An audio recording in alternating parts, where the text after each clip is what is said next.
you turn it up. He's in the back going.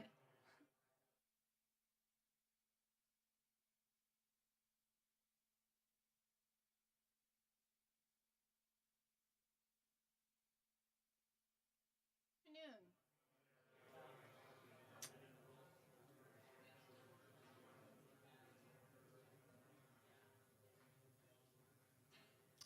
Welcome, everyone, to the Winter Steward Seminar.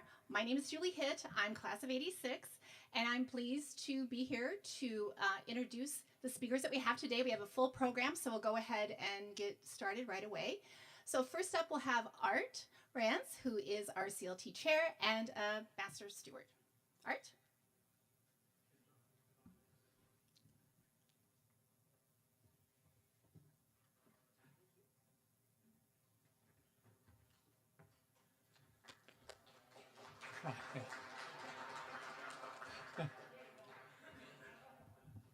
Thank you, Julie. I think you're going to be excited about the program today. We have some very thought-provoking presentations as well as just great entertainment. So I'm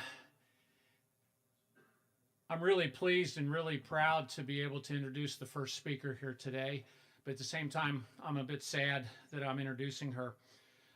Jackie came to us 6 years ago as a regular steward, just like one of us, went through the orientation, and just did regular things, led hikes, became a hike leader, participated in a lot of programs, and just did the things that we normally do out there having fun. In the meantime, the Conservancy was changing. Justin was coming on board, the executive director position, which then became the chief executive CEO. We'll leave it at that. Became more of a public relations and fundraising position rather than operations position. And the Conservancy board did the same thing. It went from operations to more strategic planning. So we needed somebody to run the place. So reached back into the bag of tricks, and Jackie became the perfect person for the first COO for the organization. She had great corporate experience. She was a steward, knew the steward organization, but probably most importantly, she had a unique talent, and that was to be able to look at the Conservancy and look at things from the 10,000-foot range, where she could see the whole picture and where we're going. But at the same time, she was able to work down in the weeds, nuts and bolts, and drive programs to completion. So she accomplished a lot of things while she was here, and I'm not going to go into that because we could be here for another hour or so. But I will say that probably outside of my wife, who's a steward, I enjoy working with Jackie as much as anybody in the whole Conservancy. So, but I have to tell you, there's one thing that she brought to this organization that was key, and I wouldn't be standing up here if she didn't bring this concept, and that's called a hike meeting. So what's a hike meeting? Well, you get a phone call the night before or an email and say, let's go hiking. So you think, wow, it's going to be fun. Get to go out with the COO, find out what's going on in the Conservancy, maybe hear some gossip. And so the first half mile, you're talking about pickleball and golf and the fact that she's going back to see her 100-year-old grandmother back in the UK. And but then the conversation changes, and she starts talking about this empty position in leadership that is vital to the Conservancy, and it just happens to be that you're the perfect candidate for that. So, I go, whoa, either it's I'm still working, or I just retired and want to travel, or I'd rather spend time getting the bugs out of the little containers or chasing the tortoises around. But she's not having anything to do with that. And so you're hiking and you're hiking and you're hiking and you're hearing job descriptions and you're hearing stories about it's only going to take a couple of hours a month to do this job. And finally, it's getting really hot and you're running out of water. And you've got two choices. You can accept the position or take a chance on dying out on the trail. So I'd like you to welcome Jackie Casey.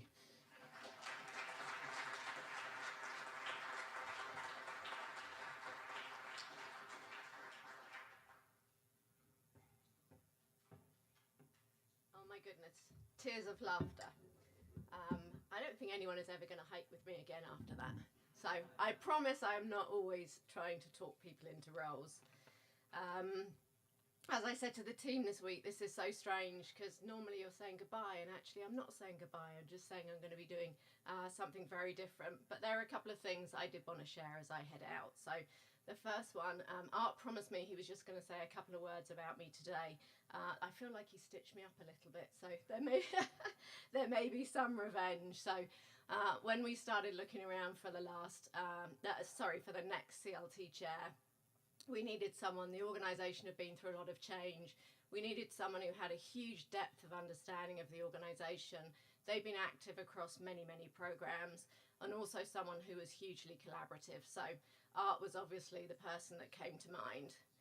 But the CLT chair role is not an easy role. It is pretty time consuming, and he wouldn't be able to do it without the people supporting him, which I know is his wife, who I'm pretty sure I saw here, but also Susan Matthews, who does a great job in supporting Art. As soon as Art and I hit the trails, when I first called him and told him that I'd resigned, I can't share with you what he said for the first couple of minutes, but once we got beyond that, we hit the trails, and our only focus is trying to make this as smooth as possible transition. So I appreciate his partnership and his collaboration, and I think the Steward organisation is in fabulous hands with him. Throughout my career, I've delivered a lot of change. Change management is kind of my thing. And I know for some people change is difficult. But throughout my career, I've always found that it creates new opportunities. So I am very excited to see the future of the organisation with a new COO, and also that person will help to shape the organisation. There is a group of people that I really wanted to talk about today, and I know there's some of them here. I wanted to talk about our paid staff. They are the most talented, dedicated, and quite frankly funny group that I have ever worked with. It's been a pleasure. I actually might just get them to stand up, which I know doesn't work on Zoom, but the ones that are here, it would just be good for them to stand up.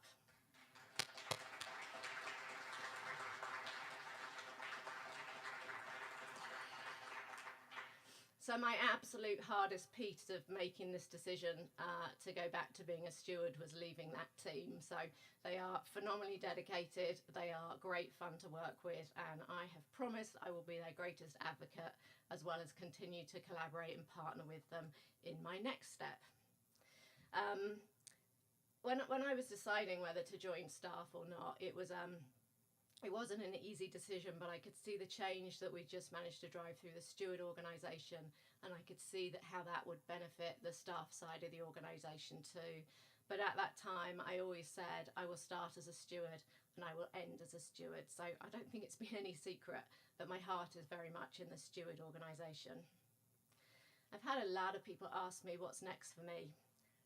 I've also heard a lot of gossip and rumours about what's next for me. So I don't know that I fully know what's next for me. So the next few months, I'm going to spend a lot of time being a steward, trying to play better golf, trying to play better pickleball, doing things that I just haven't had chance to do. And then May, June, I head down to South Africa and then to the UK, and I'll be gone for a few months. And then when I get back at the end of summer, it'll be time to think about what really comes next for me. So I am going to end by stealing a quote from a very special steward. So it was the end of the Veterans Day hike in November last year, and a few of us were standing around at the trailhead, and the amazing Len Marsick turned around and said something along the lines are, you know, some of my favourite moments in life have been spent with people in blue shirts. So I couldn't think of a better way to say that. So thank you. I thank you for your support, your collaboration, your partnership. It's been great fun being a staff person, but I am looking forward to being a steward again. But this is a truly special organisation, so please know that I appreciate all of you.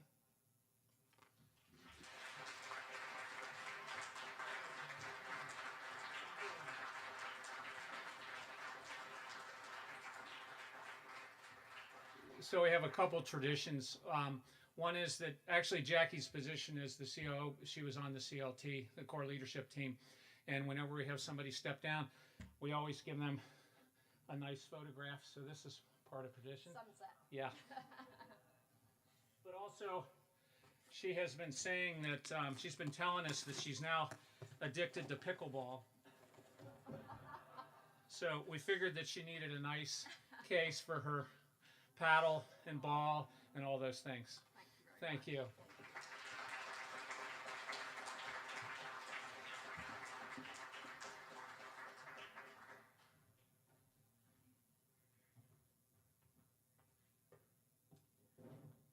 Well, I think you join me in saying that I am happy that we will still see Jackie around, and we will definitely miss her as a staff person. So the next person we'll have up is Justin Owen, who is our CEO. Justin?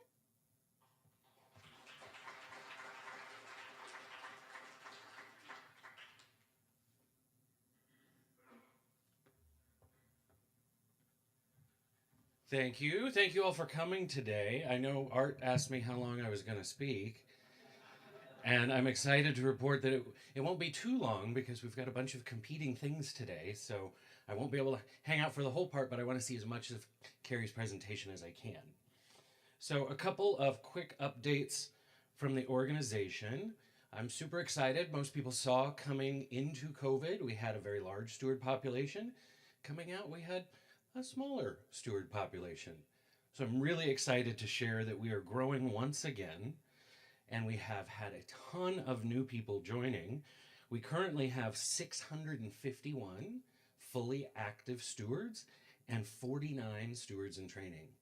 So 700 folks, we're back up to that 700 number, which is amazing. We're also really excited that we're heading back to our pre-COVID hours. So with all of the restrictions on and everything that was happening during COVID, our hours dropped substantially, but I'm super excited to say in the last 12 months, we've hit once again over 65,000 hours of service. So it's absolutely amazing. As well, if you've had a chance to work with any of the team members or your steward leadership, our partnerships are once again expanding and growing. So the greatest, or the latest one, should I say, being our partnership with Ability 360.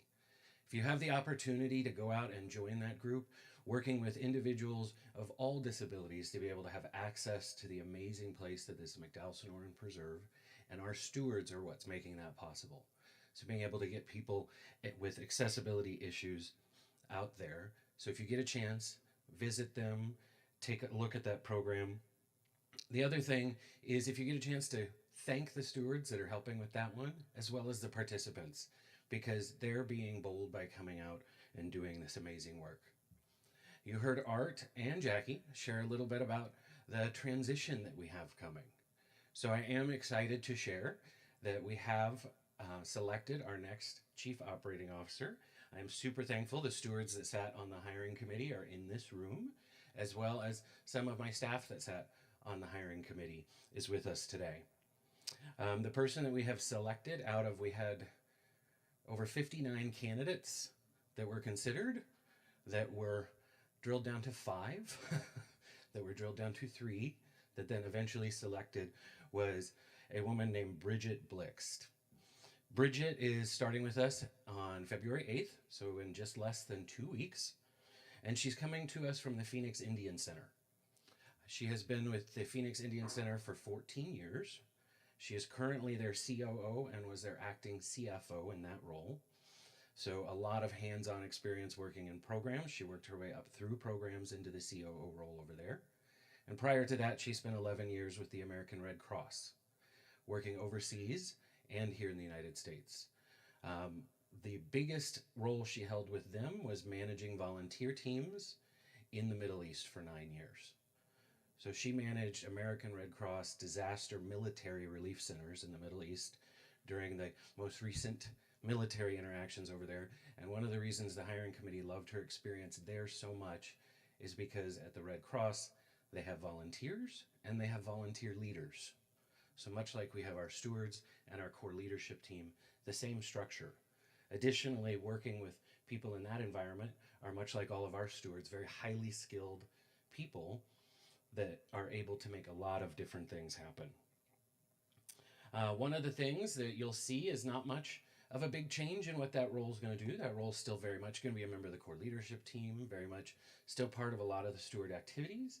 One of the things that will shift a little is that we'll be looking to our program staff to be taking lead on a lot of projects. So Bridget will be very involved in the day-to-day operations of the stewards and the organizations, but also seeing what the other members of our team can get involved with on steward projects. One of the things that you'll see in the onboarding process that we have with her, Brian is very excited, as well as I'm sure Bridget is. 2 weeks after she starts, I'm out on PTO, so she'll have some breathing room. So I know she'll appreciate that, but Brian's also appreciating that because it'll be a great opportunity that week to get Bridget out in the field and meet with all the core leadership team members, meet with the stewards in the preserve, and be able to meet with everyone and have conversations about what she brings to the table and what she is hoping will come. I just want to close with one other comment, and I promised that I would not do anything lengthy for Jackie, but I did want to say a few words, and it was absolutely funny because I was thinking about it this morning. It was a week ago, 5 years ago, I was standing up here going, what am I doing? I had just started with the organization. 2 weeks in, I'm standing in front of a room of 150 stewards that are all going, what's he going to say next? And I remember Jackie came up to me and said, hey, what's going on? What do you want to do with this place? And she helped me calm my nerves a little bit as we went through this. But then for the first year and a half, I was very lucky that she was in the office almost every day. And Jackie and I had a running joke that she might as well be on the staff because she was already in the office over 40 hours a day, or 40 hours a week anyway. And then as luck would have it, for the last 3.5 years, she's been on my team. She has reminded me of many things, the importance of being in the preserve, the importance of hiking. I would say probably one of my favorites, the importance of adopting chocolate into your diet every day. Absolute necessity. But she has poured her passion, time, and energy into this organization since I started. And while I'm definitely going to miss her in the office, I'm really excited to work with her again as a steward. She couldn't have said it better herself. Start as a steward, end as a steward. That couldn't be more true. She helped this organization, this staff, and me become the great organization that it is today. We navigated COVID because of the contributions of everyone on the team, and especially her. I want to say that she has made our organization better, our staff better, and I want to thank her for all that she's done. I want to close with just saying that she is one of the most amazing people I've ever had the opportunity to work with, and she's made me a better leader, and because of that, I'm grateful. I can't wait to see her out on the trails, to actually have her get me out hiking more so that I'm not in the office so much, but I'm just really excited that she's staying with the organization and going to be probably still putting in 40 hours. So thank you again, Jackie, for all that you've done.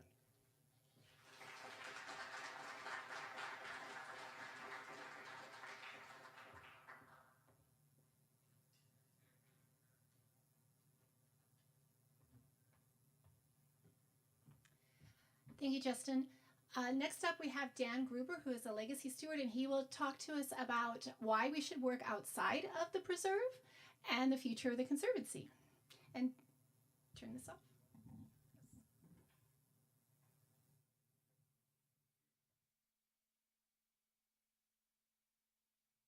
It's dangerous to have things in both hands, no?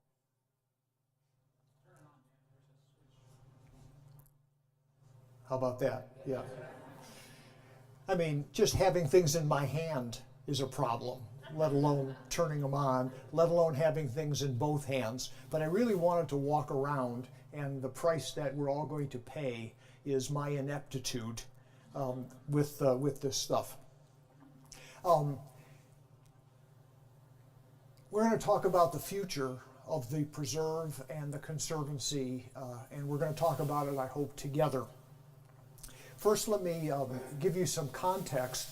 Over the years, the Conservancy sponsored several community surveys, and they all came back with the same conclusion, which was that the preserve and the Conservancy were not well known throughout the Scottsdale community. Just last year, the Conservancy hired a consultant to update those findings, and she conducted many interviews with stakeholders and with people out in the community, and what she found really reinforced what we had learned before, which is many community residents don't use the preserve, and some don't even know about it, even though they live in Scottsdale. There are many residents who don't know anything about the Conservancy. They don't know we exist, let alone what we do. And one of the most interesting things she reminded us of was that senior citizens, lower income families, people from underrepresented groups have different interests and concerns than we do typically, or preserve users do. We're not all experiencing the same things in our lives, and therefore the things that are on our minds differ. Okay, let me ask you some questions. You probably know that the preserved land and the trails and trailheads have been supported by two bond issues, two taxes that were passed. Anybody remember the years of those two tax votes? 90 and 93. No, not 90 and 93. 95 was the first one. Second one? 2004. Now, 1995 and 2004, we had two successful tax votes which have funded all the land, all the trails, all the trailheads. Now we're going to drill down a little bit. Does anybody remember what time of year those two votes took place? May. The answer is May. Those were May elections. Now, there's something interesting about May elections. I checked with the Scottsdale City Clerk's office and looked at their historical records, and the average turnout for May elections is 20 to 30% of eligible voters. 20 to 30%. And here are the results of the two votes. The 1995 vote passed with a 64% yes, and the 2004 vote passed with a 55% yes. So think about that for a minute. That means that we owe the preserve, 31,000 acres, we owe all the trails and all the trailheads to yes votes from roughly 15 or 16% of the eligible voters in Scottsdale. 60% of a 25% turnout. So 15 or 16%, a small minority of Scottsdale voters have given us the preserve. Now, I'm sure you've heard that the city is contemplating putting another tax proposal on the ballot next year in November 2004 to partially replace the 1995 tax, which will expire after 30 years in 2025. But there are some challenges facing this vote, and I just gave away one of them. November. It's a November election, and it's also a new tax. And politically, it will probably be possible to say that this new tax, because it's lower than the old tax, will reduce our taxes. 1 cent every $100 of purchase, but it's still a reduction. But it's a November vote. And by the way, it's a presidential election year. I checked with the city clerk's office. and looked at the historical records, and it will not surprise you that the historical turnout in November general elections in presidential years is 80 or 85% of eligible voters.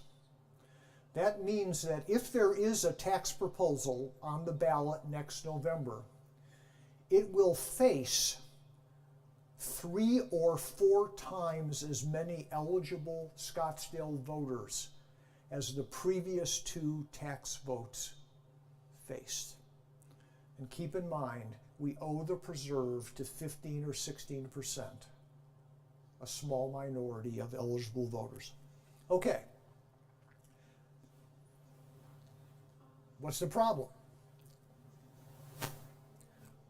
Who mostly uses the preserve? Retirees. Who uses the preserve? We're out there all the time. Visitors are certainly people who use the preserve. Who else? People who live nearby. I mean, when I'm out hiking, maybe once a week, I see this. I mean, I'm going up Sunrise. I see the same people every time I'm out. Most of the people who use the preserve are nearby residents and out-of-town visitors who don't vote here. They may not vote anywhere, but they don't vote here. There's something else about preserve users that's different. Putting aside the nature trails,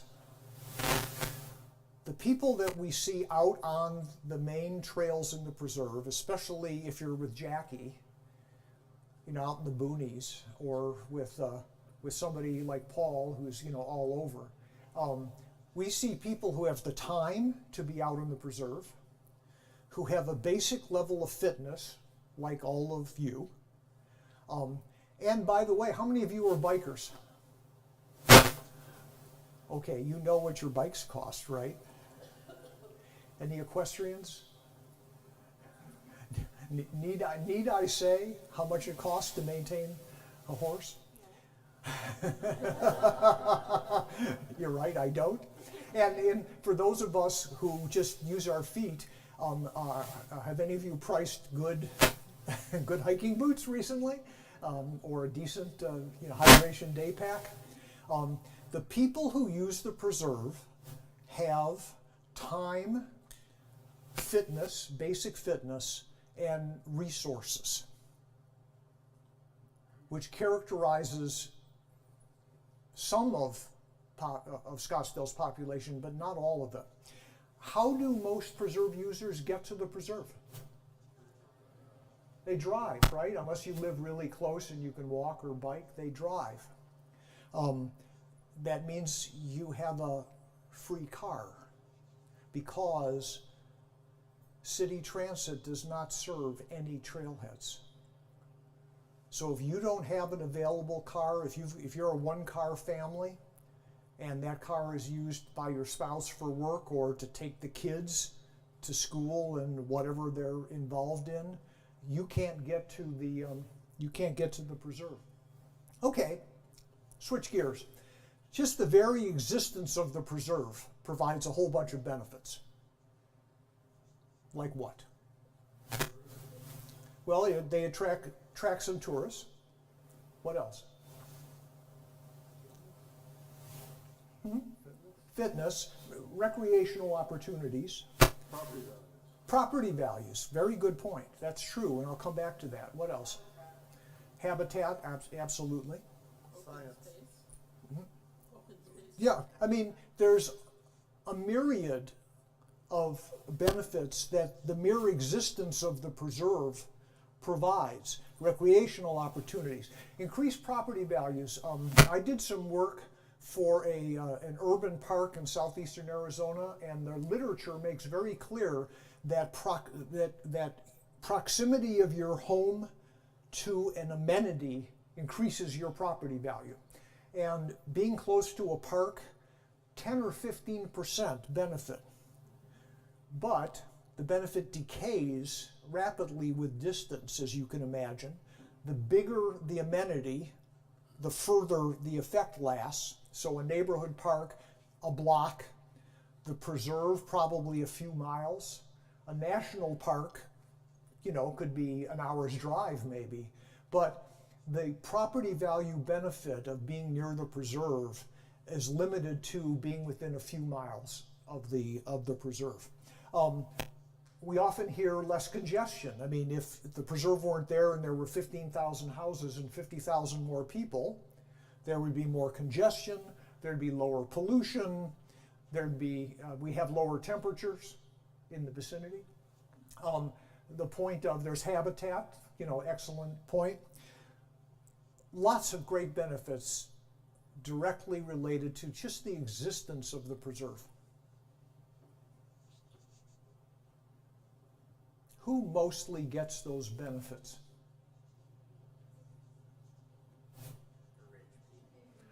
Well, the people who live nearby. I mean, I live 10 or 12 miles from the nearest trailhead. I can see the mountains, so that's a benefit. But if the preserve went away, it would not affect the congestion, the pollution, the temperature at my house at all. If you live in South Scottsdale, you can't see the mountains. And if the preserve disappeared, you wouldn't know. So the benefits, the very substantial benefits of preserving natural open space primarily accrue to the people who live reasonably nearby or the people who use it, like us. So why is this a problem? Well, a problem is that the zips adjacent to the preserve represent no more than 50% of the eligible voters of Scottsdale. And I'll argue in a few minutes that it's actually, I think, substantially less than that. So let's explore a little bit what the impact of the tax could be for the preserve, and particularly for preserve staff and operations. How are those funded today? And it's not the taxes. So how are the preserve staff that we work with regularly and routine preserve operations like maintenance and stuff like that, how is that funded today? By the Scottsdale General Fund. Now, general funds for government units collect taxes they collect property taxes from residents. They collect fees, permit fees, construction fees, stuff like that. They collect sales tax, which is what the two preserve taxes are. They're sales tax increments, and the next one, if on the ballot, would be the same. The nice thing about sales taxes for Scottsdale is that tourists pay 30 or 40% of the sales tax. But the point is that the general fund goes up and down with macroeconomic changes. And in a recession, people don't spend as much. People don't travel as much. If a recession is deep enough and lasts long enough, property assessed values go down. So the general fund goes up and down with the overall economy of the state and the country. So what happens when the general fund is under pressure, like during a recession, and the revenue in the general fund falls? What do local governments do? Say louder. Lay off people. They have to cut expenses. And they cut police and fire first, right? No, they cut what they deem to be non-critical expenses. And sadly, but clearly, community services and preserve operations are non-critical services. The preserve isn't going to disappear if we don't maintain it for a year or two. So when the general fund is under pressure, like during a recession, Preserve maintenance could be deferred. The staff could be reduced, which has happened in the past. And I think you all know that the Conservancy gets a small amount of money from the city to support our stewardship activities and some of our research. That could be affected. And by the way, during a recession, it's not just Scottsdale's general fund that's affected. You know, the federal government, the state agencies, other people, and foundations for that matter, other people who do provide some funds to support the preserve also tend to pull back. The problem here, the challenge of having preserve operations funded from the general fund is that there are things that need to happen in the preserve, for the preserve, every year forever. Things that just, you know, keep on going and need funding forever. And it's problematic to have ongoing activities funded from a highly variable funding source like the general fund, particularly given the non-critical nature that the city government, you know, would view what we do. Okay, so some of the things that have to go on forever: major trail maintenance. Many of you, I'm sure, have been aware of all the maintenance on Tom's Thumb over the years. And guess what? You know, it's going to have to continue to be done there and on many other trails. Trailhead maintenance and also enhancements. We've talked for a couple of years now, of course postponed by the pandemic, about covering some of the amphitheaters so they could get more use. Well, that's going to go on. Somebody, hopefully us, are going to have to monitor the preserve's ecological health indefinitely as everyone, including the preserve, deals with climate change and urbanization all around it. You've seen the houses if you've gone to Tom's Thumb, pollution and the like. And many of you I know are involved with invasive plant removal, and it would be lovely to say that we're going to kill that and stop having to do it, but you know that's not true. There will always be new infestations that need to be dealt with. There'll be new species that appear, like stinknet did a few years ago. So, I mean, that's just a small part of the list of things that are needed every year forever that should be funded from a secure source. So that's why the tax is important to the preserve. Shifting gears a bit, let's talk about the Conservancy.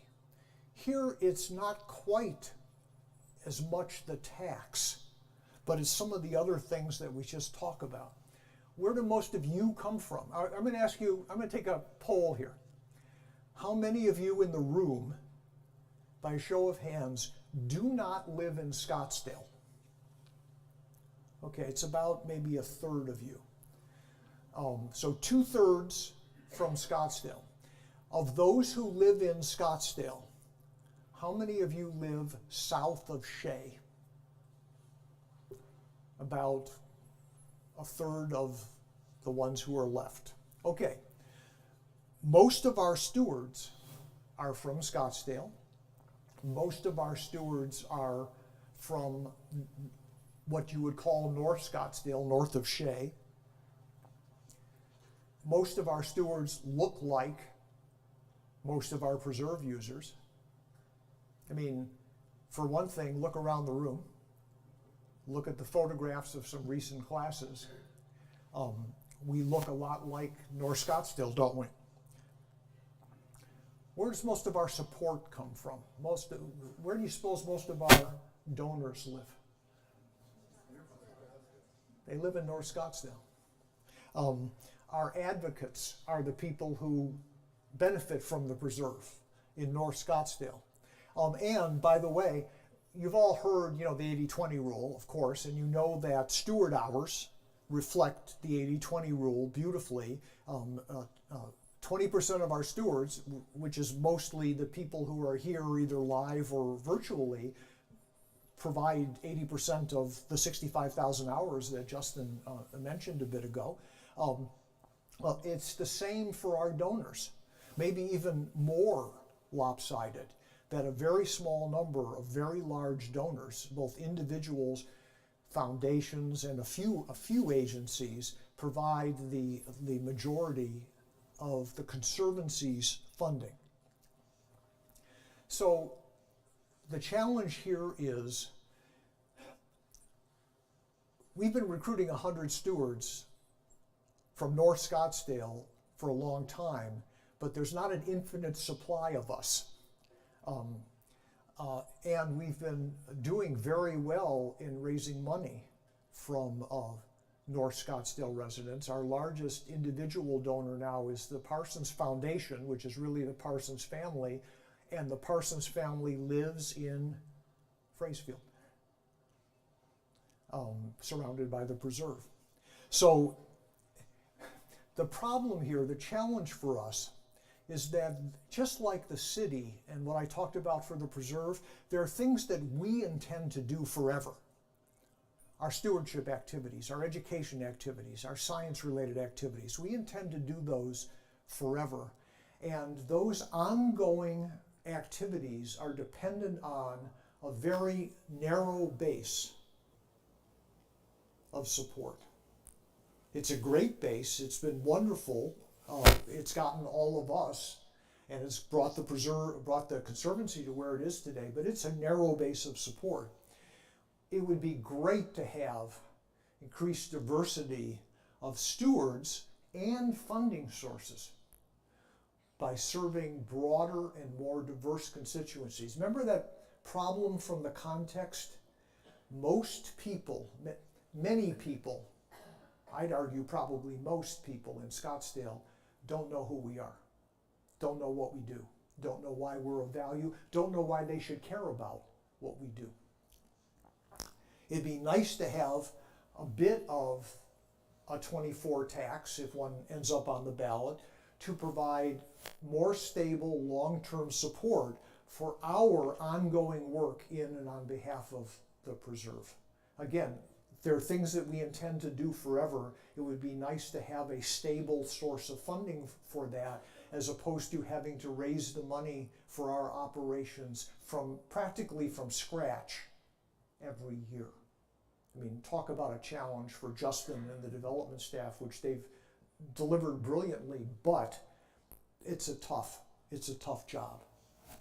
Okay, we have wonderful relationships with the preserve staff. We're building relationships with fire. Staff have a good relationship with their counterparts in the city, but we're important enough, we think, to the city that we would love to have broader support across all the city departments, in addition to the ones we know. Okay, I want to step back, and there's a bigger picture here. The tax isn't crucial. The preserve isn't going to disappear. The Conservancy isn't going to disappear if the tax doesn't pass. But the fact that there could be a tax, and the fact of the context that I showed you at the beginning, has been a wake-up call and made us think about some things differently. Let's think about the risk to the preserve of having support mostly come from North Scottsdale residents. The preserve was established by a majority vote of the voters of Scottsdale. It's embedded in the city charter. The city charter can be changed by a majority vote of the eligible voters in Scottsdale. And what we've come to realize is that a majority of Scottsdale voters may not, from what we understand, do not know about, care about, or support the preserve. And if they decided to change the city charter, they could. And they could change the status of the preserve. Now again, not an imminent threat by any means, but it's something that's out there as long as our support comes only from a narrow portion of the voting population. Another thing that's kind of interesting, those of you who have lived in Scottsdale for a while, for decades, Scottsdale has occasionally talked about going to a district city council structure. Today, the Scottsdale City Council has 7 members, all elected at large by the entire city. But many other cities in the valley, Phoenix particularly, have a district council structure, which means that the city is divided into districts, usually based on population plus gerrymandering, and each of those districts elects one or several council members.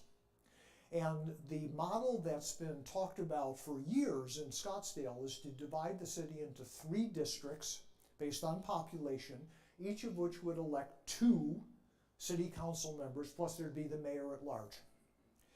Well, now this is an interesting map if you take a look at it. This is a map that's floated around about how you would divide up the city into districts for city council.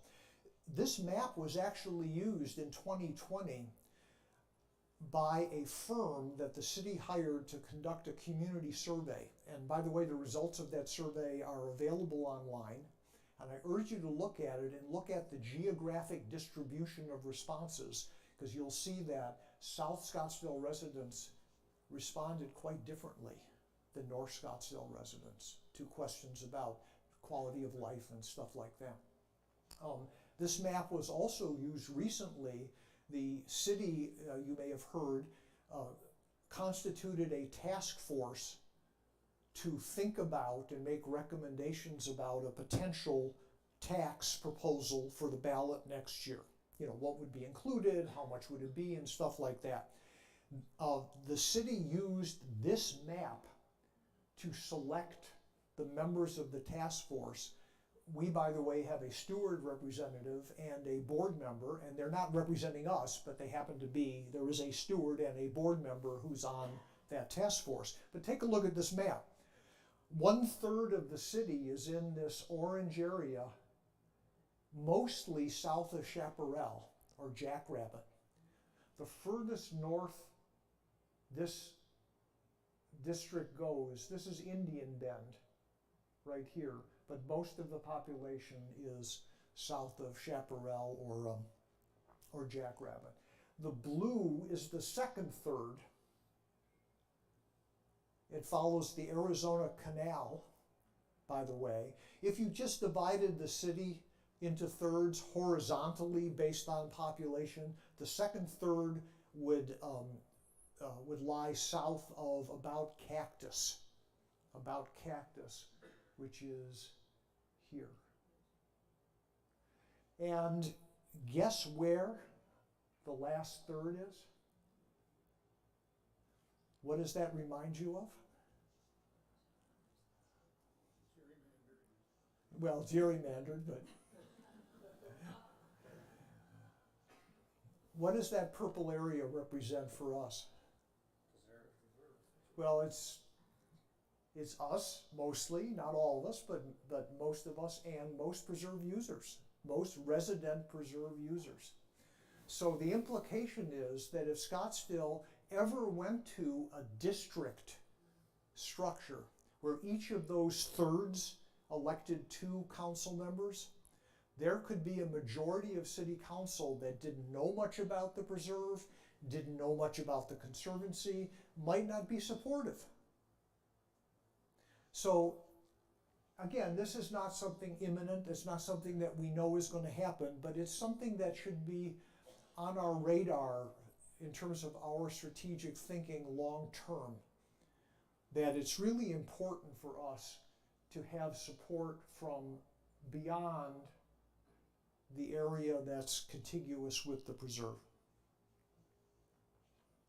Okay, what's the long-term risk to us? Well, as I mentioned earlier, right now we have ongoing activities and basically have to fundraise virtually every year except for a few larger grants that go for multiple years. But the other issue we have is that we are pretty dependent on a few major funding sources, and the problem with that is that big donors can move, they can change their mind, they can change their priorities. During the pandemic, you probably read that it wasn't that total philanthropic living or giving declined dramatically, it was that it was redirected. Conservation organizations got less money, social services organizations, food banks and the like got more money because people perceived that the need had shifted. And that can certainly happen again. And people can be guilty of the oversight of not including the Conservancy in their estate plans, and they can die eventually. So there is some risk to us as well as to the preserve of our dependence on North Scottsdale residents for everything pretty much that we do. Now, we are already doing a lot of things to build broader support through the community and the region. And many of you are involved in some of these things. Of course, the K-12 STEM education, which has been a major initiative of recent years, really raises our visibility and provides a real benefit. By the way, it provides a benefit that people from lower income families, senior citizens with grandkids, underrepresented groups can appreciate, particularly since we've been targeting Title I schools in our, not exclusively, but we've been including them in our efforts. You know that Max is working hard to get our educational material in front of new and different audiences, not just North Scottsdale audiences. The Pathfinders do the same thing. Our work do a lot of work regionally. We've taken a regional lead in our non-native plant work. Paul and Juan and many others have been training people from all over the valley, working with them. People use our apps and our maps and all that kind of stuff. So we've taken a visible leadership position and been recognized for it recently. And of course, all of our research, all of our work to understand how best to manage the preserve, of course, applies to neighborhood parks and open space everywhere. So we're doing a lot of stuff. I think the point here, what I really hope you take away from this, is that long term, the benefit of building broader community support for the preserve and the Conservancy is the continued viability of both. And it's that important. Now, whenever we talk about working outside the preserve, one of the things that always comes up is, but you're taking time away from our home base, from the preserve, the reason that we exist. Okay, so let's talk about the percent of steward hours that are spent in or on behalf of the preserve. And on behalf of is important. We tend to think of our hours for the preserve as the hours we're in the preserve. But you all know that to support the hours that were in the preserve takes many additional hours not in the preserve to plan and organize and schedule and train and collect data and write reports. And all that stuff is necessary in order to support the time that we're physically in the preserve. So I want you to think of all of the time in and on behalf of the preserve as a percent of steward hours. And I'd like your estimate. So I'm going to start high and go down. Show of hands. 90%. 80%. 70%. 60%. Okay, I would say the average there was in the 70 to 80% range. Well, we did an analysis using Better Impact. Now, yes, there's some ambiguities in Better Impact, I understand, but using BI, which is the best source we have for hours, as critically as we could, the conclusion was that we spend about 90% of our hours 90%, very few of you raised your hands. 90% of our hours in or on behalf of the preserve. 10% of our hours outside the preserve or on behalf of other places besides the preserve, sometimes besides Scottsdale, outside of Scottsdale. Okay, there's no question that our activities in or on behalf of areas outside the preserve has increased in recent years. Probably gone, Justin said recently, it probably had gone from 5% of our hours to 10% of our hours. Okay, that's a significant change. But by the way, during the same time, our activities in the preserve also increased. We have more TAs and more trailheads than we ever had before. Our patrollers are becoming increasingly professional. They get more training, and you can see the result in the number of encounters that are reported, which are not just hi, how are you, good morning, nice day kind of things, but real encounters have skyrocketed in recent years as our patrolling has gotten more professional. CNM continues to work on trails, but also has increasingly been supportive of other programs, particularly the non-native plant work that's been done.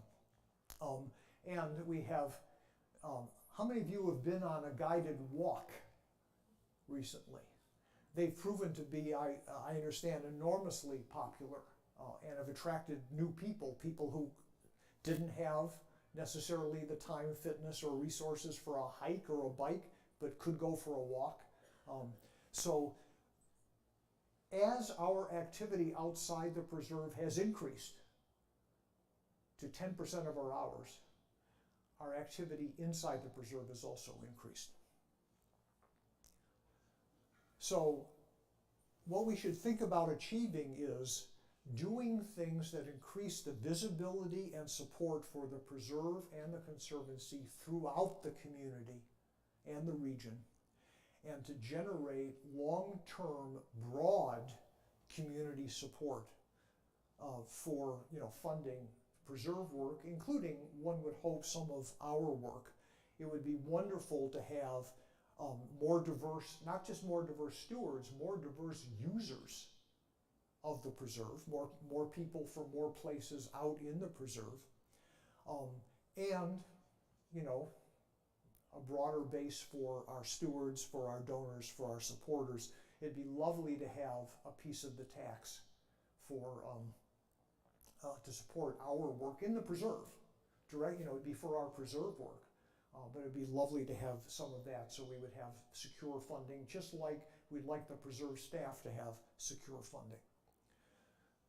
So, isn't it worth spending a little more of our time outside the preserve in order to sustain it, to assure its viability and our own, especially since, at least so far, it will have no impact at all on our work inside the preserve.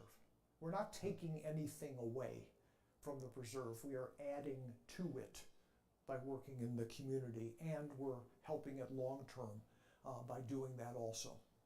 Okay,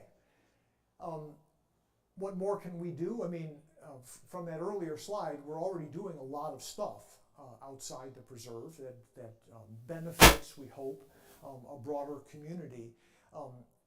We're going to learn some things in the hopefully not too distant future that may give us some guidance about what more we could do.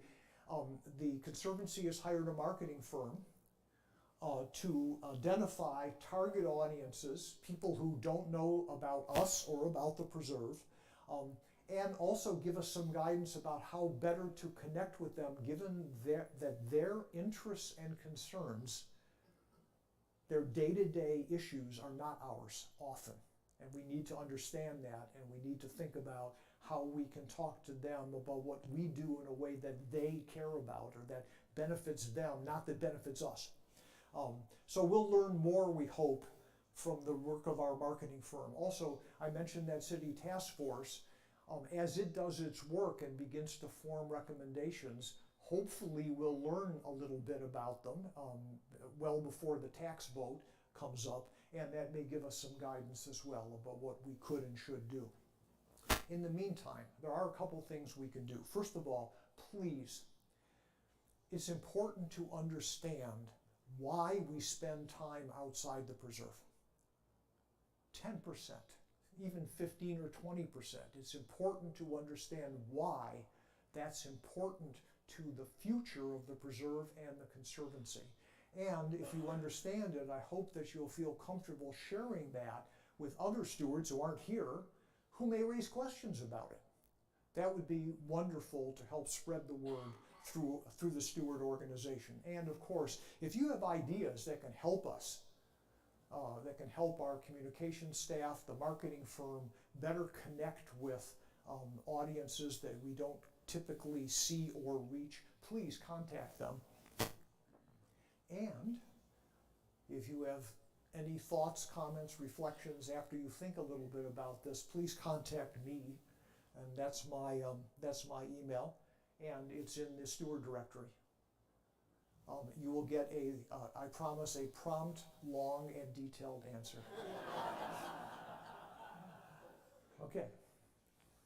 Question from the chat. I want to know what the percentage of support, financial support to the Conservancy comes from the city, from the government. I would have to ask Justin that. Right now it's between 2 and 3%. Between 2 and 3%. So for occasionally you will hear people say, people in the community and the occasional politician say, well, the city is supporting the Conservancy, the city is subsidizing the Conservancy. Nuh-uh. Think about, we provide $2 million a year. $2 million a year of free value. That's just for our time, let alone our intellectual capacity and the things that we've added to the preserve over the years. Anything else from the chat? Okay. Thank you.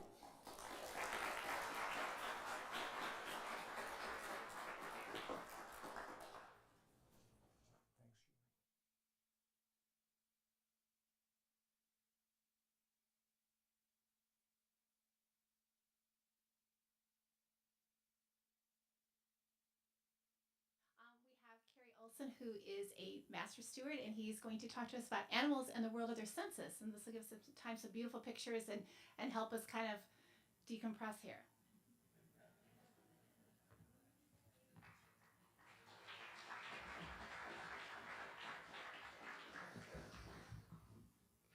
Give me a second to get set up here.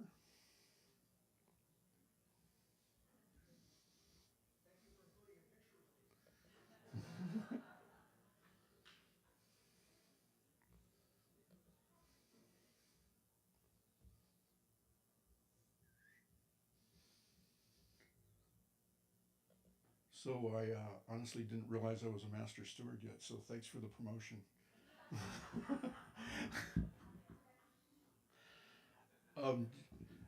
Just before I get going, I wanted to say that this presentation has not been vetted by the Conservancy. It's not been approved by the Conservancy. It's not a Conservancy product. This is something I've made up. So I don't want you to get the impression this is a legitimate science. I think it's pretty accurate, but we'll see how it goes. For a lot of years, I've been intrigued that animals sense things differently than we do. It started when I realized how incredible the sense of smell is for dogs, and wondered what it would be like to have that myself, to be able to smell like that. Recently, I started to research this and research how animals sense their world. My objective was to attempt to perceive and experience the world the way that the animals do. So, if you'll join me, I'd like to take you on a short journey and try to do just that. Let's start today by taking a little hike. We'll go out into the preserve. We'll start at Brown's Ranch Trailhead and hike out a couple miles to the Diablo area. We stop at this vista that fellow steward Stu Meckler captured for us. It's a beautiful day. All your senses are firing: smell, touch, hearing, taste, and sight. You see the awesome view looking off toward Four Peaks, the green saguaros, yellow poppies, and purple owl's clover. You catch a fleeting glimpse of a bat diving behind the rocks.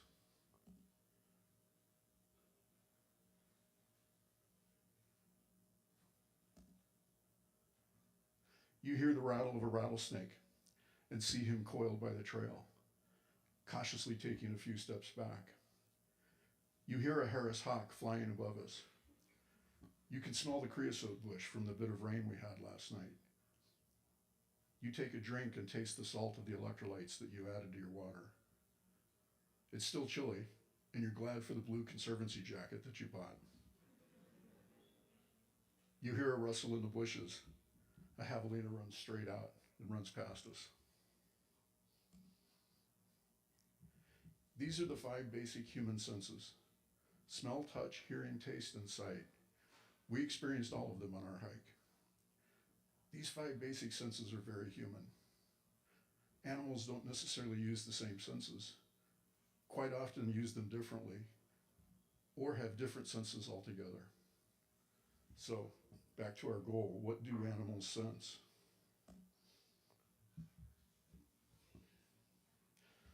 Let's start with my dog example, the sense of smell. Taste and smell are very similar senses. We smell molecules that drift through the air, but we taste those that are in liquid or solid form. This will be an important distinction as we proceed.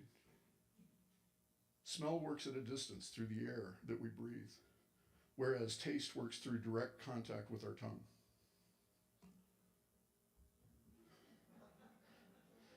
Dogs have an incredible sense of smell.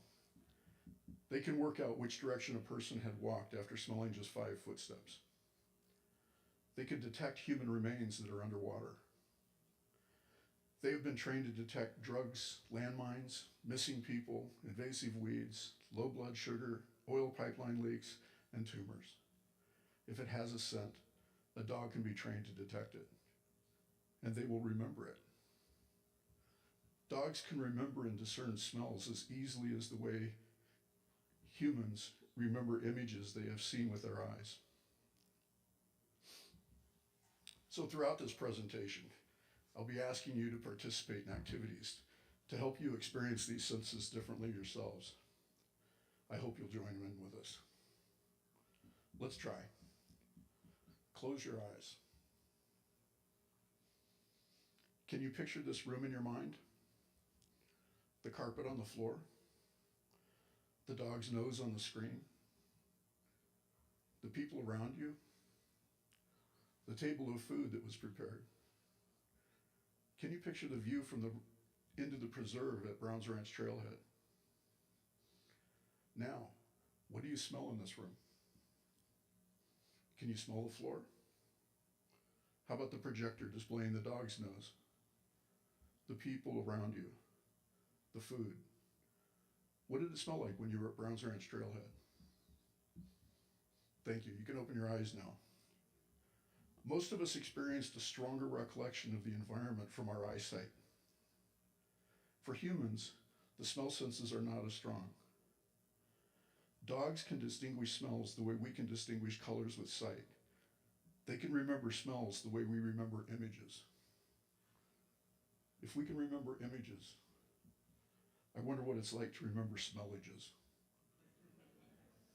Okay, I made that one up. That's where the Conservancy hasn't vetted this. Elephants also have a keen sense of smell. They have more smell receptors than any mammal. It has approximately 2,000 powerful sensors in its trunk, compared to around 1,000 sensors found in a dog. Elephants' vision is weak, with eyes located on the sides of their heads, giving them more peripheral vision than forward-looking. Smell is very important to them. It's their strongest sense. Elephants often must find vegetation and water at a distance and can sniff out food that is several miles away. Dogs and elephants smell with different organs, but they both smell in stereo, just like we do, meaning that they use a pair of nostrils. This gives them the ability to track the smell's direction. Is it to the left or to the right? This doesn't work if you just have one nostril. Rattlesnakes don't smell through their nose, rather they smell through their tongue. When it darts into the world, its tips snag odor molecules drifting through the air. And yes, it smells in stereo as well. It's able to distinguish between smells on each side of its forked tongue.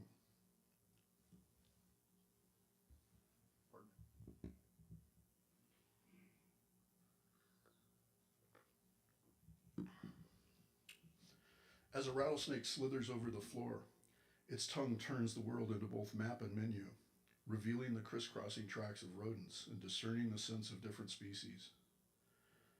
Amid the tangled trails, it can pick out those of its favorite prey and find sites where those tracks are common and fresh. It hides nearby, coiled in ambush. When a rodent runs past, the snake explodes outward 4 times faster than a human can blink. It stabs the rodent with its fangs and injects venom. The toxins usually take a while to work. Since the rodents have sharp teeth, the snake avoids injury by releasing its prey and letting it run off. After several minutes, it starts flicking its tongue to track down the now dead victim. Imagine if you could close your eyes and through smell, build an image in your brain of what's around you. Imagine it not looking like the images you get from your eyes, but the patterns of smells. Let's talk about taste. It's ironic that we associate taste with being a connoisseur, when it is among the coarsest of our human senses. As mentioned, taste works through contact, but does taste always require a tongue? Not at all. It turns out that most insects can taste with their feet and their legs. Bees can detect the sweetness of nectar just by standing on a flower. Flies can taste the apple you're about to eat by landing on it. If a mosquito lands on a human arm, it's a delight of the senses. Through their feet, the human skin has a taste to it, which gives them confirmation they made it to the right place. But if that arm is covered with the bitter tasting DEET from bug spray, the taste receptors on their feet force them to take off before they get a chance to bite. The most extensive sense of taste in nature surely belongs to the catfish. These fish are swimming tongues. They have taste buds spread all over their scale-free bodies. They have more than 175,000 taste-sensitive cells, as compared to an average human with about 10,000. And chickens only have 24. Catfish use these taste sensors to locate nearby prey. Here we go again. Imagine. You're going to hear me say that a lot today. Imagine coming into this meeting blind and unable to see. You wander around the room and bump into people as you find a chair. Your skin has taste sensors, and you can taste every one you bumped into. You know the flavors of the people you've run into and can name them. There's Jackie. There's Art. He had garlic for lunch. You're wishing I had taken a shower after our hike this morning. Congratulations, you're a catfish. Yes, let's talk about our strongest sense. The retina of our eyes contain cones and rods. Cones give us color, and rods enable us to see in low light conditions. Human eyes have 3 types of cones: red sensing, green sensing, and blue sensing. We are considered trichromatic and can see approximately 1 million colors through combinations of red, green, and blue. Most mammals are dichromatic. They only have 2 cone types, typically blue and green. They can see hundreds of different colors. Some animals are monochromatic, meaning they only see 1 color. Some animals have more than 3 types of cones and see well beyond our ability. Raccoons are monochromats. with only one cone type in their eyes. They only see one color with darker shades and lighter tints. Whales and sharks have just one cone too. Birds are tectochromats. They have 4 cone types. They can see red, green, blue, as well as the ultraviolet spectrum. Combining ultraviolet with red, green, and blue, tectochromats can see 100 million different colors, compared to our 1 million. Ultraviolet colors are beyond the violet color, going into the purple spectrum. It's difficult for us to conceive what UV looks like, nor all its combinations. Of course, our talented scientists found ways of connecting the UV spectrum to our visual senses to get an idea of what a bird might see differently than us. Most of us simply can't imagine what animals actually look like to each other, or how varied their sense of color can be. But this gives you a bit of an idea. Imagine how we combine our colors to make new ones. Mix some red and green and we get yellow. What would mixing red and ultraviolet look like? Think of the millions of color combinations a bird can see that we can't. Birds aren't the only tectochromats. Many reptiles, insects, freshwater fish, and even reindeer have 4 cones as well. Some flowers reflect ultraviolet light, making them more visible to insects that can see that range. Insects like bees can use these ultraviolet patterns on flowers to locate nectar. Here's an example of how different a flower might look to a bee versus what we see.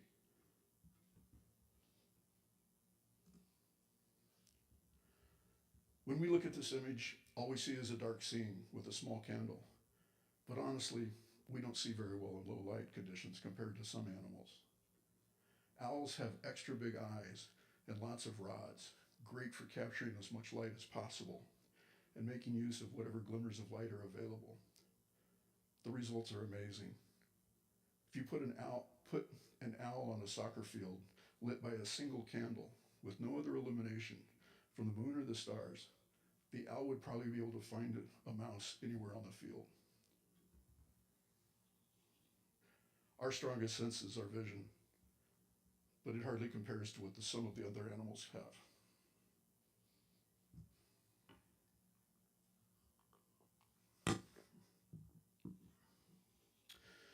Animals differ wildly in how sensitive their touch organs are and the body parts in which those organs are found. Movement brings touch to life. Let's try something. If you'll please close your eyes again. Rest a fingertip on a surface like the side of your chair. This is basic touch. Does it feel hard or soft, hot or cold, smooth or rough? Now move your finger around a little bit. Feel the edges, the curves, the front, the back. As soon as you're allowed to move, everything changes. Movement brings touch to life. Okay, you can open your eyes. Humans experience touch sensitivity through their hands and lips. In mice, it's whiskers. In the platypus, the bill. In sea otters, it's their paws. Sea otters have incredibly sensitive paws. They can recognize the feel of ridges on various surfaces with a difference of 1/100 of an inch.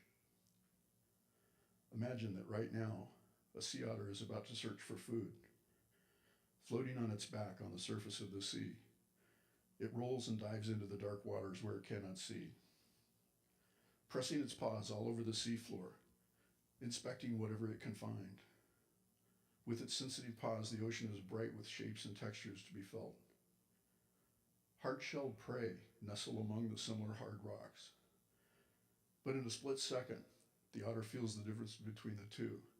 It snatches the clam and ascends to eat its catch, all in the dark, just with feel. This is a star-nosed mole. It spends its life underground in the dark. They have a very unusual nose. Let's look a little closer. It has 11 pairs of hairless finger-like appendages arranged like a star around its nostrils. As it scurries through the dark in its underground world, it constantly presses its star against the walls of the tunnel, 12 times a second. With every press, its environment comes in more into focus. And just like your fingers moving on the chair, only with 11 fingers simultaneously, they find and eat things so small that you might think, why even bother? They bother because they have no competition. Thanks to the star, a nose that works like a hand and scans like an eye, the underground world appears in glorious detail and abounds with food that its competitors can't even perceive.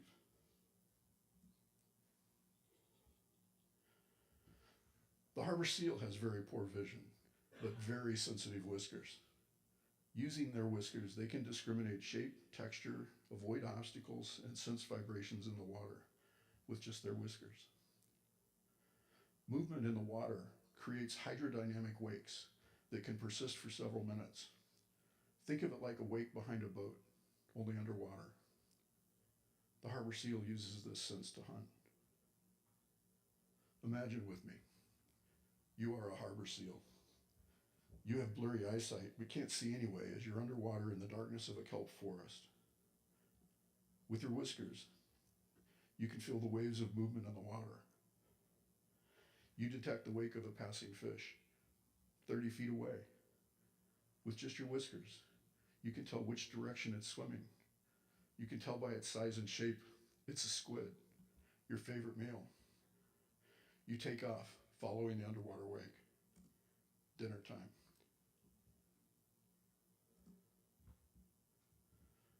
We have talked about smell, taste, sight, and touch. We'll get to hearing in a minute, but let's look at some variations of touch. Although not thought of as one of humans' basic senses, let's look at some animals that capitalize on the sensation of heat. We can all feel the presence of fire, but the jewel beetle can detect a burning pine tree that is 10 miles away. Humans can only feel the heat of a burning tree a few hundred feet away. When there is a forest fire, the jewel beetle moves in quickly to lay eggs in the smoldering bark of burnt trees. When born, their young develop virtually free of competition. The fire has extinguished the predators and most of the other insects from the area. Of course, our local favorite, the rattlesnake. It can certainly see us, but not just with its eyes. Rattlesnakes have a pair of small pits nestled just behind their nostrils that can detect heat. Rattlesnakes don't have to see to hunt. They will strike at warm objects, and they'll hit their target in complete darkness due to their heat-sensing pits. They can detect heat differences of 1/1000th of a degree and can detect the warmth of a rodent from about 3 feet away. Of course, this image is a human visualization of what heat might look like to the rattlesnake. Let's try to experience a heat sense like the rattlesnakes. Imagine that you don't have any eyesight, but you have an incredible sense of heat. You're in the kitchen cooking breakfast. The stove is on. With your ability to discern a difference in heat of 1/1000th of a degree, you can sense the temperature edges of things. I'm using visual representation, but imagine this feeling as a thermal image. The oven's on at 350 degrees. You open the dishwasher to let the dishes cool. You left the refrigerator door open. Your daughter walks in and you realize that she is ill and running a temperature. No visuals, but you're aware of all this detail due to your refined sense of heat. Is this what it's like for the rattlesnake? Here's a variation on the sense of touch, sensing surface vibrations. Again, rattlesnakes have specialized receptors in their jaws that allow them to detect vibrations in the ground.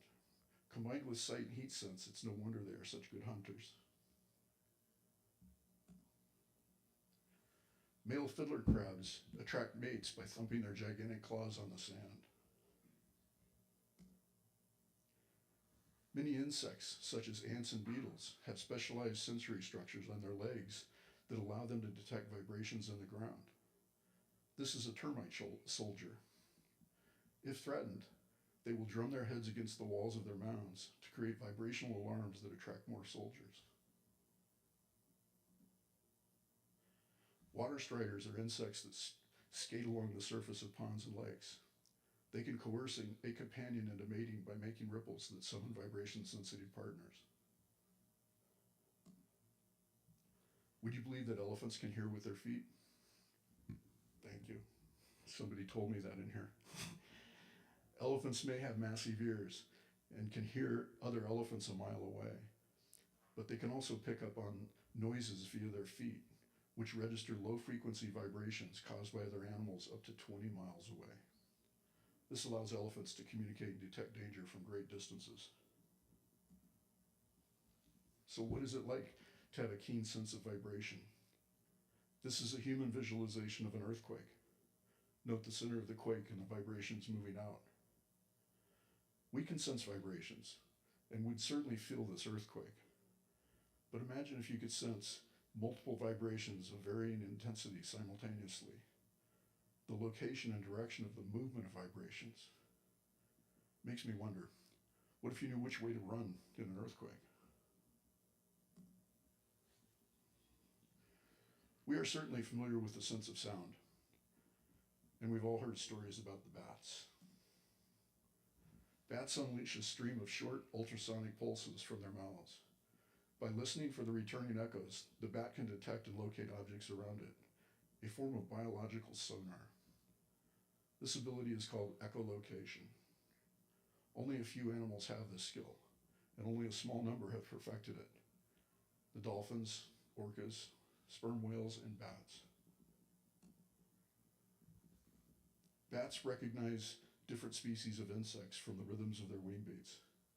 They can tell if the insect is flying toward them or away from them.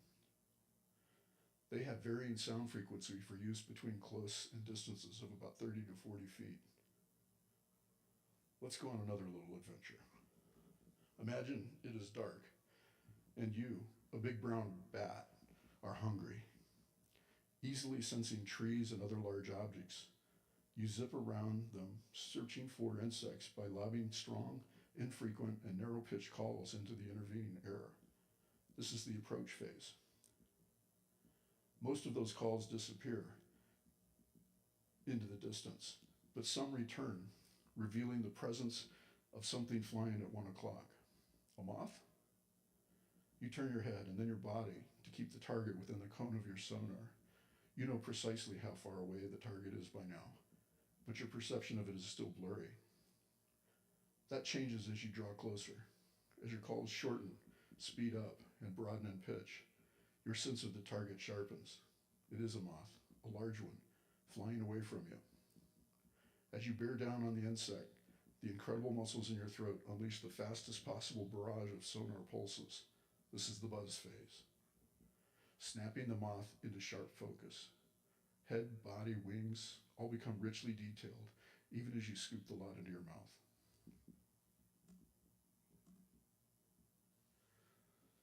Dolphins can also echolocate. Echolocating dolphins can detect targets from over 750 yards away, nearly half a mile. Sound waves from echolocate are different in the water than they are in the air. In the air, they ricochet off surfaces, but in the water, they'll penetrate soft flesh and bounce off the internal structures like bones and air pockets. So while bats can only sense the outer shapes and textures of their targets, dolphins can peer inside theirs. If a dolphin echolocates on you, it will perceive your lungs and your skeleton. If you're pregnant, it will know. The dolphin can pick out the air-filled swim bladders that fish use to control buoyancy. Using this, they can identify their prey for a good dinner.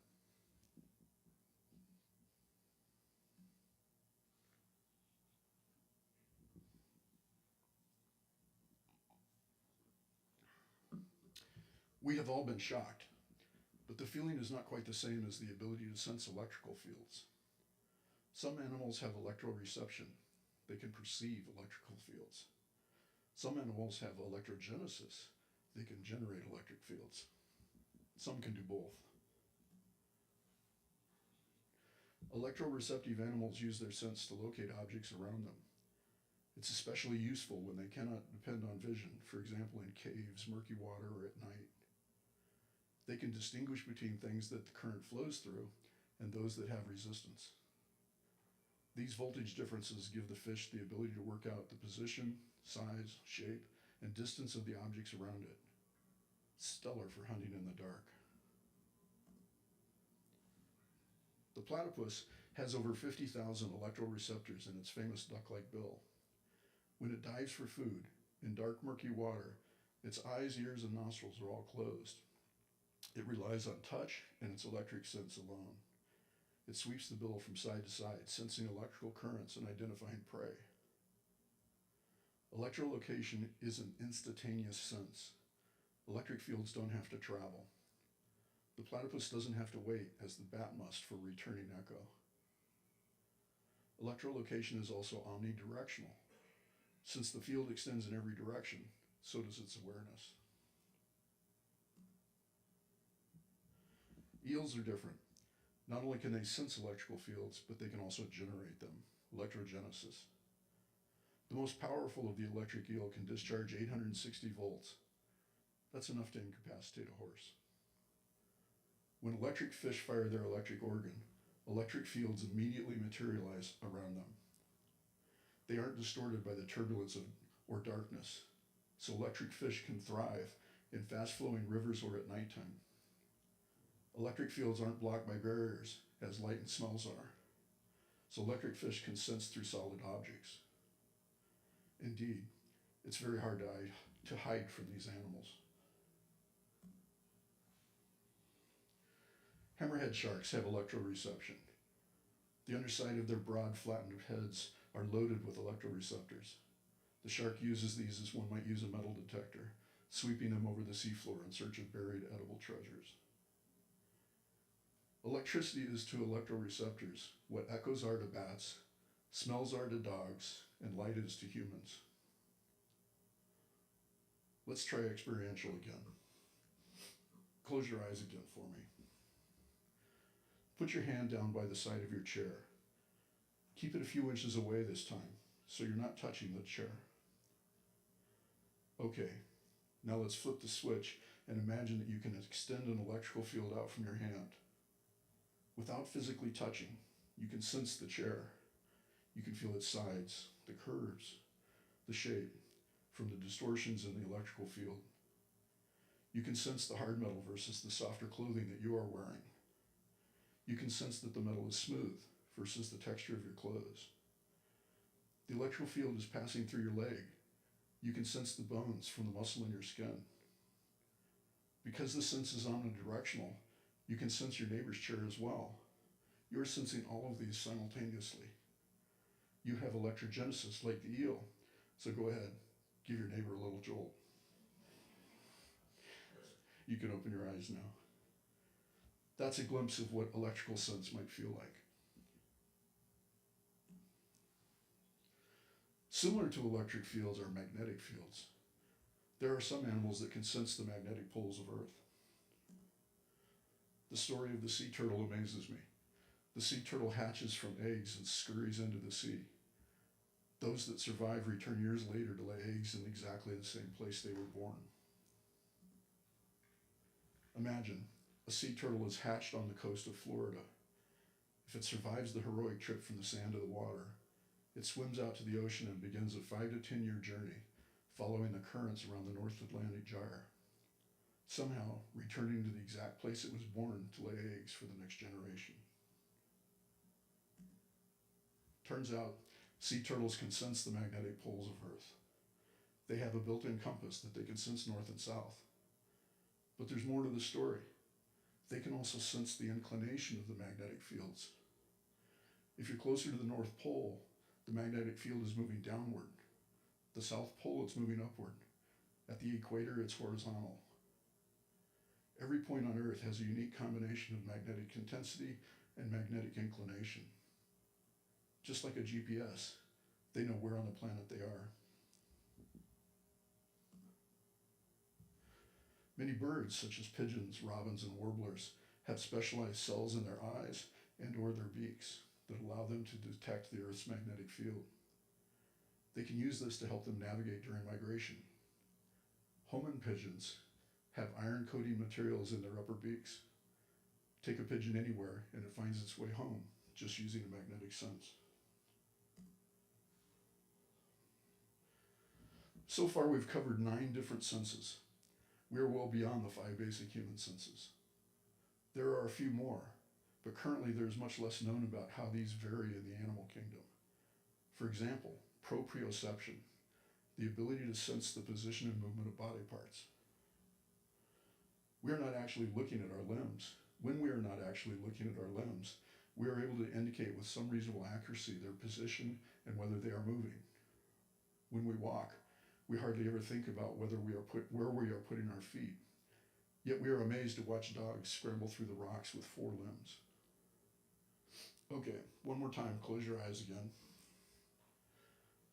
Using your hand, touch your nose with your finger. Move your hand away and do it again. Can you sense where your arm is moving through the space? It's almost as if you can see it, but your eyes are closed. You can open them now.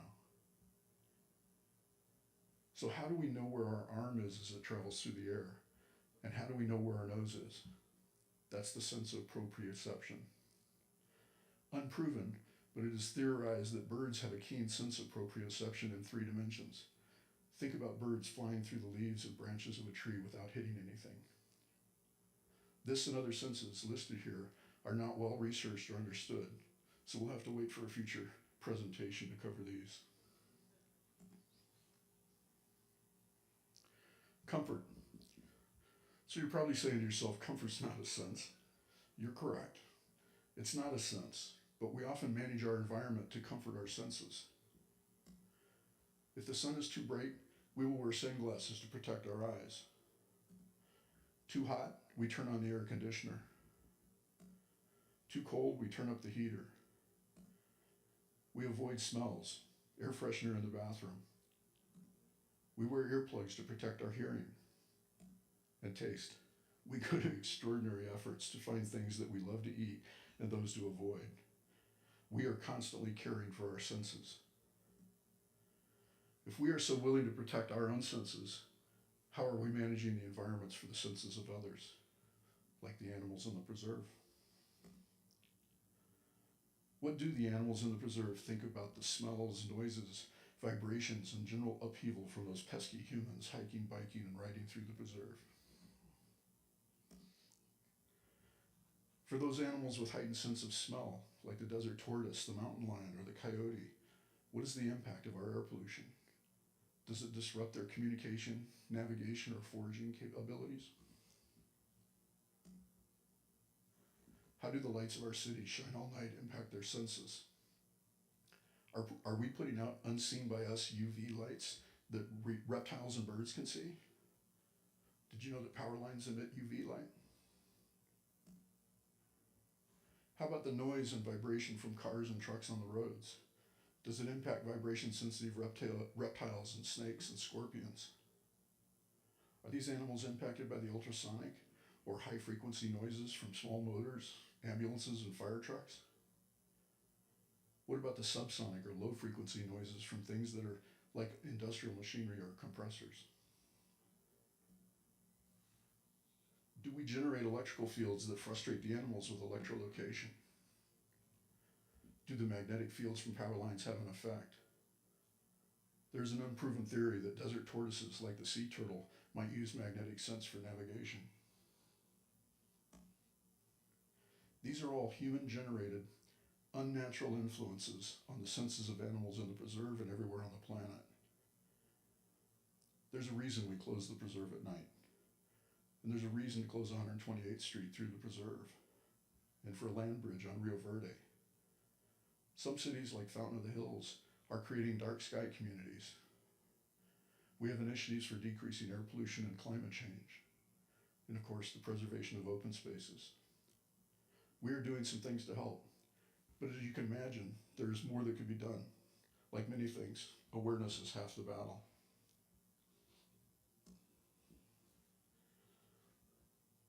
Before I sign off, let's go back to the beginning and our trip out to the preserve.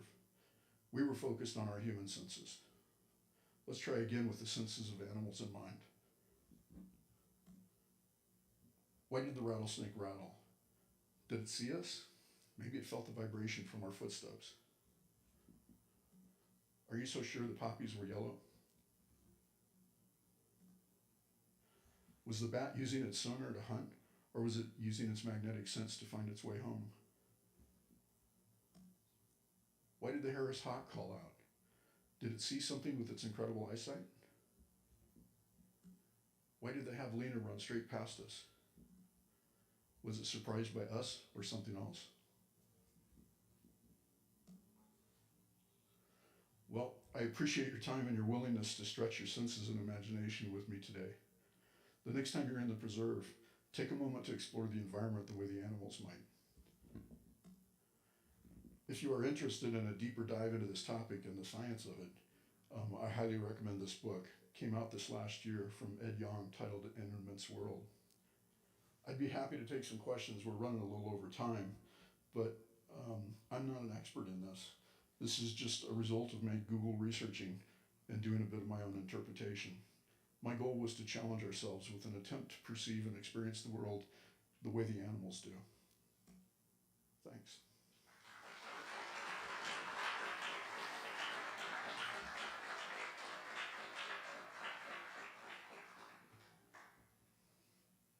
I'll take a question, but I can't probably answer it.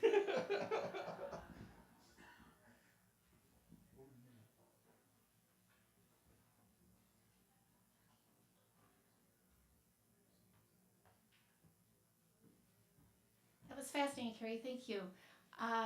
This will be available immediately unedited on our Facebook page, and an edited version later on, we don't know. Steward World. Okay, there's that.